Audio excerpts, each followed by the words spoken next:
আসসালামু আলাইকুম ওয়া রাহমাতুল্লাহ।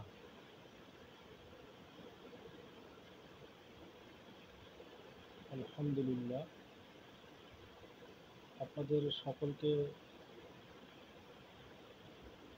জানাই আমার অন্তরের অন্তঃস্থল থেকে পবিত্র জুম্মা মোবারকবাদ। আশা করছি আপনারা সবাই ভালো আছেন।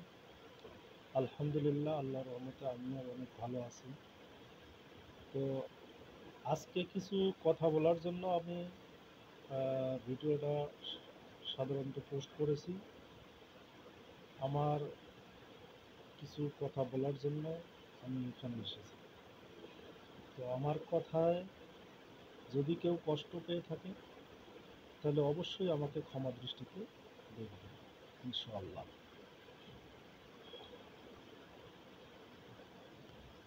আজকে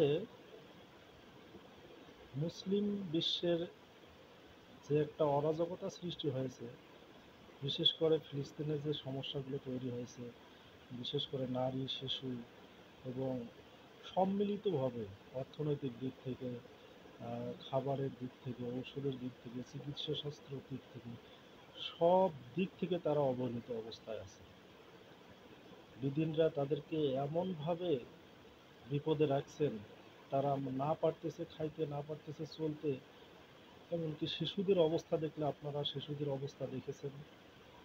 তো আমি সামান্য কিছু কথা বলবো। আহ, আমি তেমন কিছু কথাও জানি না, অল্প কিছু কথা আমি আপনাদের সাথে শেয়ার করতে চাই।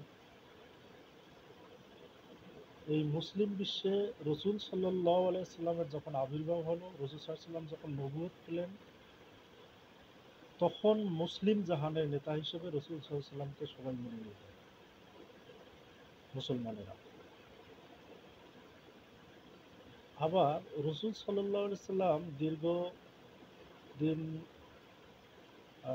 থাকা অবস্থায় উনি যখন ইন্তেকাল করলেন, রসুল পাক সাল্লাহ সাল্লাম, তখন আহ, ইসলামের দায়িত্ব, মানে রাষ্ট্রের যে দায়িত্ব একটা, সেটা নেওয়ার মতো লোকের ব্যাপারে সবাই চিন্তা ভাবনা করতেছিলেন। ঠিক ওই সময় আল্লাহ তালা মানুষের মনে একটা যোগানের মাধ্যমে, মানে মানুষের মনে একটা হৃদয় থেকে সবাই হজরত আবু বকর রাদিয়াল্লাহু আনহুকে সিলেক্ট করলেন, এবং পরবর্তীতে হজরত আবু বকর রাদিয়াল্লাহু আনহু এই মুসলমানদের দায়িত্ব গ্রহণ করলেন। ঠিক এমনভাবেই আবু বকর রাদিয়াল্লাহু আনহুর পরে ওমর রাদিয়াল্লাহু আনহু আসলেন, ওমর রাদিয়াল্লাহু আনহুর পরে উসমান রাদিয়াল্লাহু আনহু আসলেন, উসমান রাদিয়াল্লাহু আনহুর পরে হজরত আলী রাদিয়াল্লাহু আনহু আসলেন। এইভাবে ধীরে ধীরে আরও অনেক মুসলমানদের শাসন কায়েম করছিল। কিন্তু বর্তমান প্রেক্ষাপটে, আমরা যে প্রেক্ষাপটে আছি, এই প্রেক্ষাপটে আমাদের সবচাইতে দুর্বল জায়গা হচ্ছে আমাদের নেতার অভাব। এখন অনেকে বলতে পারে যে মুসলমানের এত বড় বড় আলেম, তা আপনারা নেতা খুঁজে পাচ্ছেন না। এর মূল সমস্যা হচ্ছে ওনারা অনেক কিছুই জানেন, অনেক বড় আলেমরা, ওনারা অনেক কিছু জানেন, ওনারা আহ্বানও করেন, কিন্তু আমাদের মধ্যে আল্লাহ তালা কী দিছে জানি না, আমরা ওনাদের ডাকে সাড়া না দিয়ে আমরা পিছিয়ে পড়ে থাকি। এটা হলো আমাদের ইমানের দুর্বলতা, যার ফলে আমরা আলেমদের কথা শুনি না।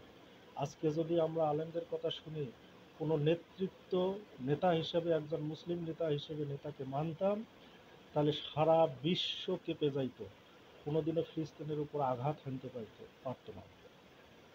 এজন্য আল্লাহ তালা সূরা আলে ইমরানের 139 নম্বর আয়াতে আল্লাহ তালা সুন্দরভাবে স্পষ্টভাবে বলে দিয়েছেন যে ওয়ালা তাহিনু ওয়ালা তাহজানু ওয়া আনতুমুল আলাইনা ইন কুনতুম মুমিনিন। তোমরা দুর্বল হয় না, দুঃখ পেও না, তোমরাই বিজয়ী যদি তোমরা মুমিন হও। আল্লাহ তালা এখানে স্পষ্ট একটা প্রশ্ন রেখে দিয়েছেন যে যদি তোমরা মুমিন হও। আগে আমাকে মুমিন অর্থটা বুঝতে হবে।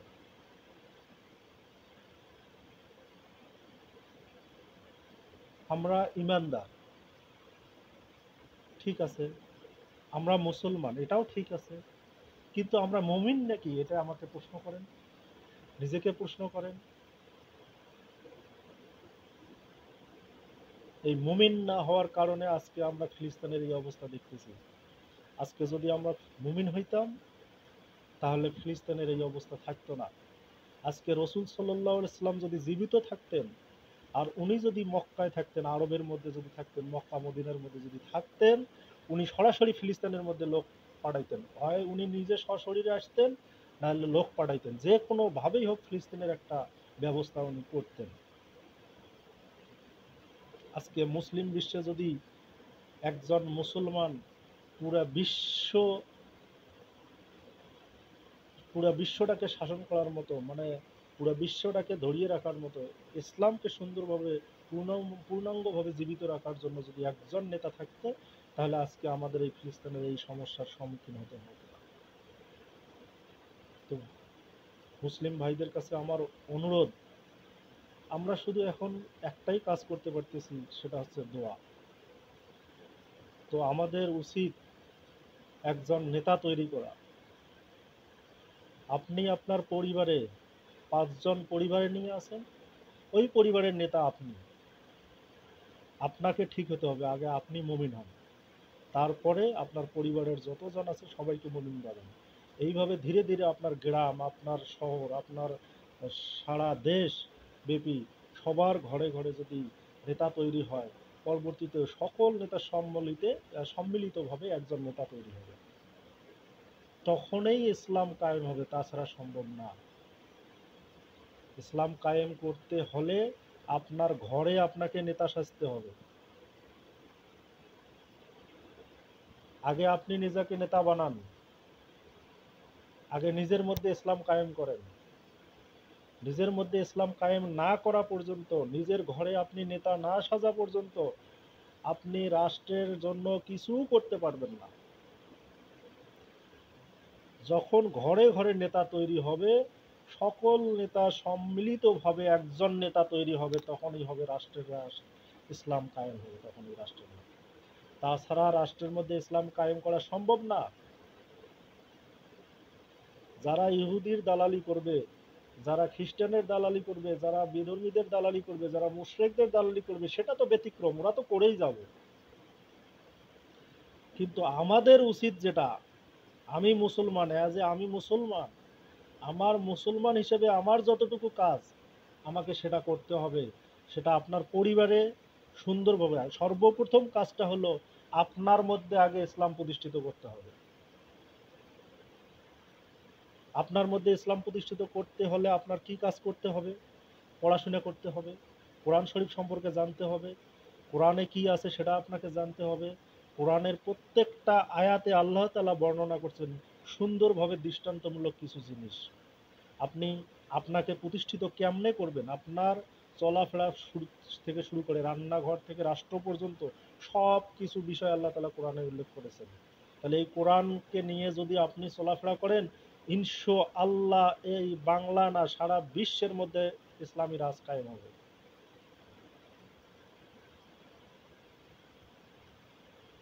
আপনারা চেষ্টা করেন সর্বপ্রথম নিজের মধ্যে আগে ইসলাম প্রতিষ্ঠিত করা।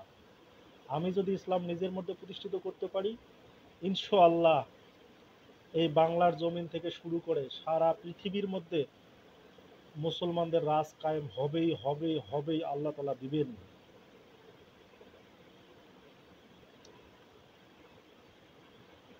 এই জন্য আল্লাহ তাআলা সূরা রদের 11 নম্বর আয়াতে সুন্দরভাবে বলেছেন, ইন্নাল্লাহা লা ইউগাইরু মা বিআনফুসিহিম, ইন্নাল্লাহা লা ইউগাইরু মা বিআনফুসিহিম।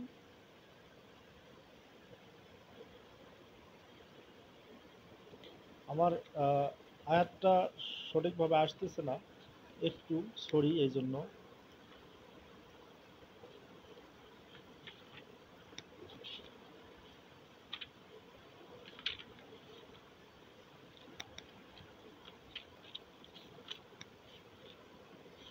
সরি।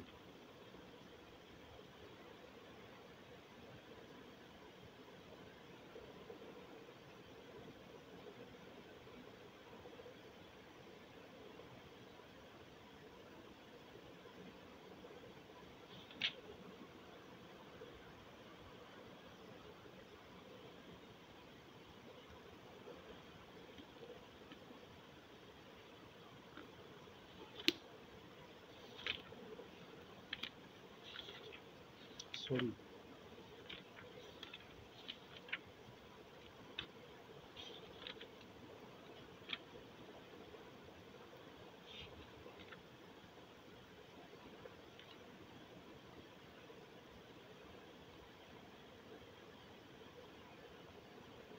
ইন্নাল্লাহা লা ইউগাইরু মা বিকওমিন হাত্তা ইউগাইরু মা বিআনফুসিহিম।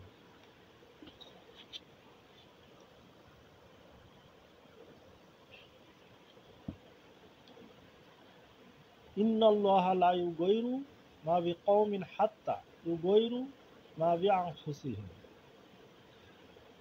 আল্লাহ কোনো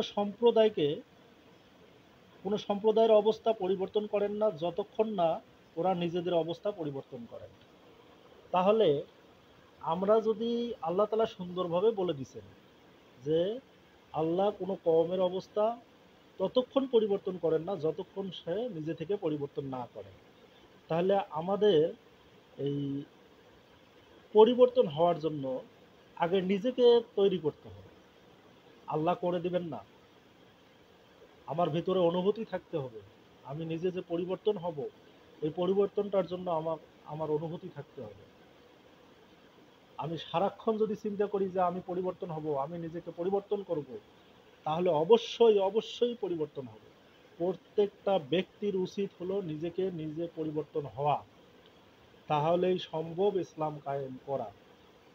আপনাকে ইসলাম কায়েম করতে হলে সর্বপ্রথম নিজের প্রতি আগে ইসলাম কায়েম করতে হবে, সর্বপ্রথম।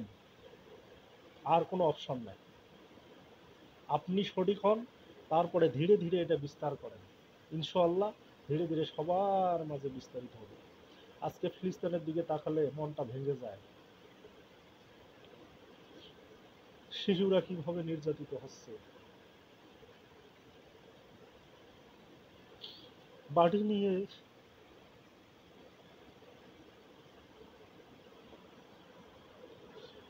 খাবার করে অস্থির হচ্ছে তারা সবাই। আমরা মুসলিম বিশ্বের লোকজন কিছুই করতে পারতেছি না।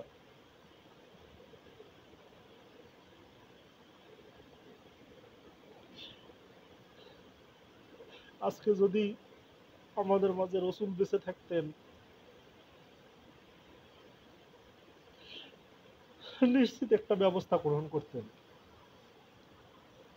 যে কোনো ভাবেই হোক, যে কোনো চুলাই হোক, রসুল সাল্লাল্লাহু আলাইহি ওয়াসাল্লাম ফিলিস্তিনের জন্য কিছু করতেন। তারা নারী শিশুদেরকে কিভাবে মেরে ফেলতেছে, তাদের খাবার নাই, তাদের চিকিৎসা নাই, তাদের পা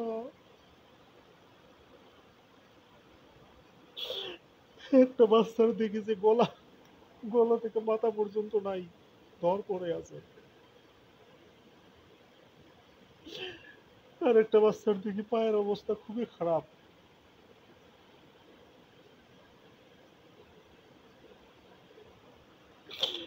আর একটা বাচ্চা কাঁধে নিয়ে হাঁটতেছে।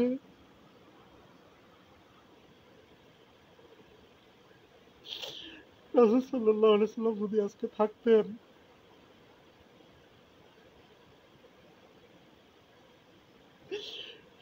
ফিলিস্তিনের জন্য কিছু করতেন। ইহুদিরা কিছুই করতে পারতো না, ওদের শয়তানি শক্তি কতক্ষণ থাকতো। আল্লাহর শক্তির কাছে ইহুদিদের শক্তি কিছুই না। কিন্তু আমাদের মূল সমস্যা হচ্ছে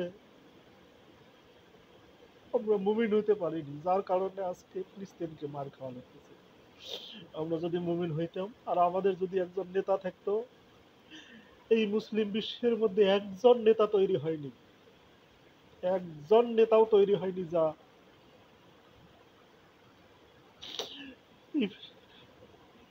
ইসরায়েলের বিরুদ্ধে দাঁড় হবে, আমেরিকার বিরুদ্ধে দাঁড় হবে, একজনও না।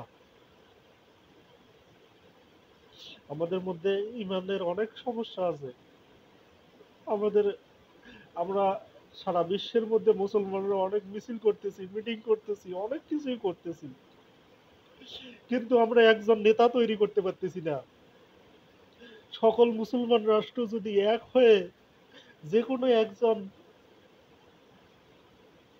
যে কোনো একজনকে যদি নেতা হিসেবে নির্ধারিত করে আজকে যদি বিদিনদের বিরুদ্ধে অ্যাকশন নিত, ওরা ভয়ে থরথর করে কাঁপতো। ফিলিস্তিনের বিরুদ্ধে কোনো আক্রোশ, ফিলিস্তিনের সাথে ওরা যুদ্ধ করতে পারতো না, কোনোদিনও পারতো না।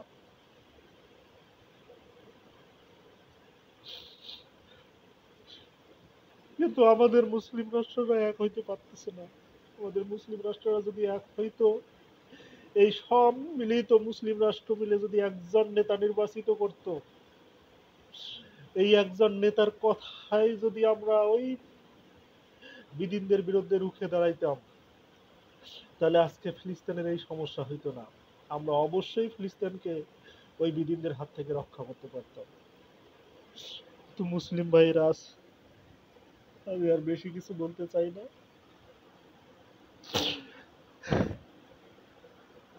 শিশু বাচ্চারা ঘুমিয়ে থাকে, মা বাবারও সুন্দর করে ঘুমাচ্ছে, হঠাৎ করে বোমা পড়ে তাদেরকে উপরের দিকে উড়াই দিচ্ছে। আল্লাহু আকবার।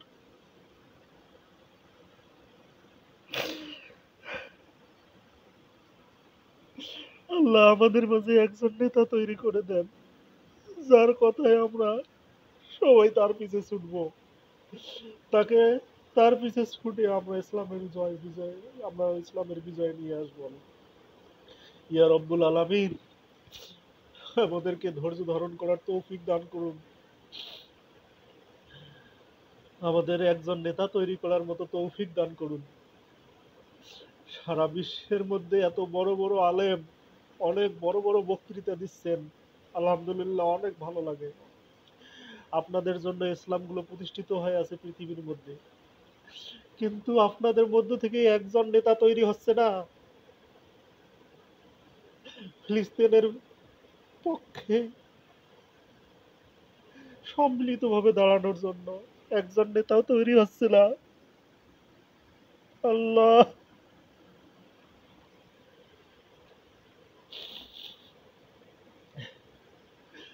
রব্বুল আলমিনের কাছে জবাব দিতে হবে।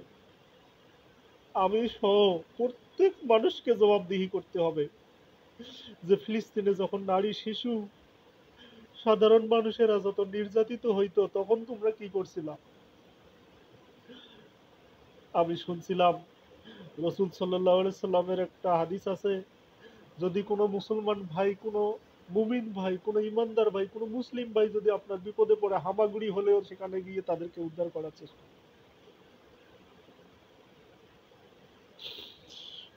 তো আমরা কি করতেছি? আমরা শুধু দোয়া করতেছি, আমরা মিছিল মিটিং করতেছি, কিন্তু আমরা মুসলিম বিশ্ব এক হইতে পারতেছি না। একজন লোক আহ্বান করেন, সকলকে চিঠি পাঠান, সকলের সাথে যোগাযোগ করেন, সকল উম্মার সাথে যোগাযোগ করেন, বড় বড় আলেম যারা আছেন, আলেমদের সাথে যোগাযোগ করেন। এটার জন্য কি করা যায়? দরকার পড়ে যদি রাষ্ট্র ক্ষমতার মালিক যদি না মানে, প্রয়োজনে রাষ্ট্র ক্ষমতার মালিকের সাথে বসেন, কথা বলেন, রাষ্ট্র ক্ষমতার মালিক শুনতে বাধ্য থাকিবে। বাংলাদেশের বিশ্বের জনগণ যদি, বিশ্বের মুসলমানেরা যদি চায়, যে মুসলমান যে রাষ্ট্রের, ওই মুসলমানের কথা ওই রাষ্ট্রের প্রধান শুনতে বাধ্য। ওই মুসলমানের কথা ওই রাষ্ট্রপ্রধান শুনতেই হবে, শুনতে বাধ্য, বাধ্য, বাধ্য। তবে আরেকটা সুখ হচ্ছে, এটা একটা ভাগ্যের ব্যাপার, এই ইসলাম কায়েম করতে গিয়ে যদি কেউ ইন্তেকাল করেন, জীবন তো একদিন যাবেই, জীবন যাবেই যাবেই, এটা নিশ্চিত। আপনি যত বড়ই হন না কেন, আপনাকে মৃত্যুবরণ করতে হবে। তাহলে এমনি এমনি মৃত্যুবরণ করে লাভ কি?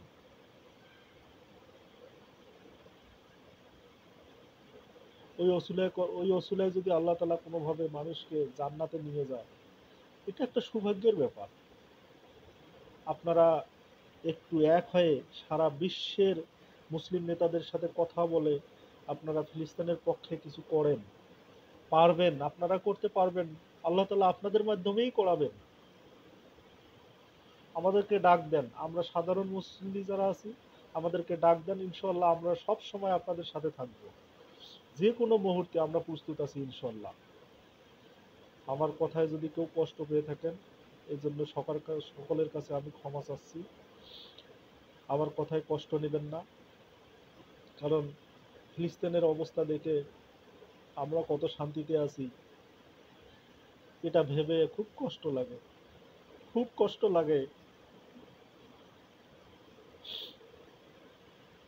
আসুন আমরা এক হই, এক হয়ে হয়তোবা আমার এই কথাগুলো কারো কাছে পৌঁছিবে না,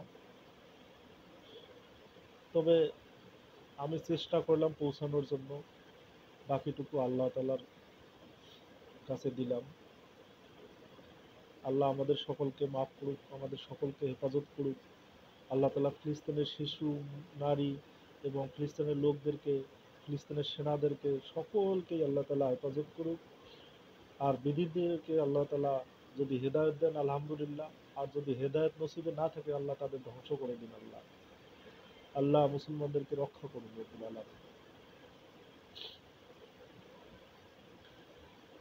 আজকে আমি এই বলে শেষ করছি। সকলের সুস্থতা কামনা করে সকলের কাছে দোয়া চেয়ে আমি শেষ করছি।